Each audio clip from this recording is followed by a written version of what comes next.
नमस्कार विद्यार्थी मित्रांनो, स्वागत आहे तुमचे एक्झाम माहिती आपल्या यूट्यूब चॅनलवर।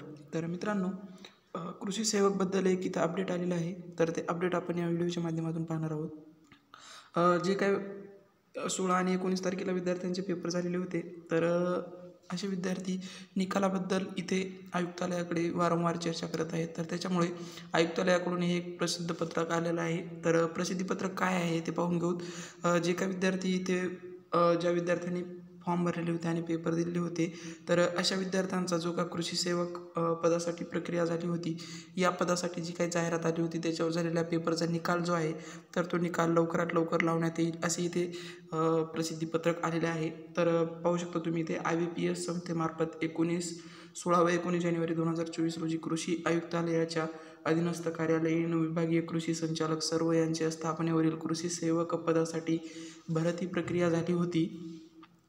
त्याबाबत अद्यापही निकाल न लागल्यामुळे उमेदवारांकडून सातत्याने विचारणा होत आहे। तरी प्रसिद्धीपत्रकाद्वारे कळवण्यात येते की याबाबतची प्रक्रिया अंतिम टप्प्यात असून यथाशीघ्र निकाल लावण्याची IBPS संस्थेकडे कळविले गेले आहे। आणि हे जे आहे तर विद्यार्थी मित्रांनो, पाहू शकता तुम्ही अखिल शेंडे प्रशासकीय अधिकारी कृषी आयुक्तालय महाराष्ट्र राज्य पुणे यांच्याकडून हे जे आहे तर हे प्रसिद्धीपत्रक आलेले आहे। तर याच्यावरून असं सिद्ध होते विद्यार्थी मित्रांनो की जे विद्यार्थ्यांनी पेपर दिलेले आहेत कृषी सेवकचे, तर अशांचा निकाल लवकरात लवकर लावण्यात येईल। तर मित्रांनो, अशाच नवनवीन व्हिडिओसाठी अपडेटेड राहण्यासाठी आपल्या यूट्यूब चॅनलला सबस्क्राईब करा, कारण की येणाऱ्या नवीन भरतीबद्दल सर्वात पहिले अपडेट तुमच्यापर्यंत पोहोचेल।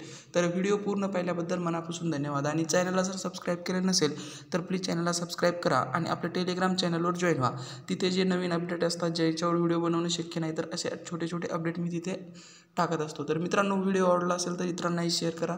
ज्या विद्यार्थ्यांनी पेपर दिलेले असतील तर त्यांच्यासाठी ही माहिती उपयुक्त ठरेल। तर मित्रांनो, व्हिडिओ पाहिल्याबद्दल धन्यवाद।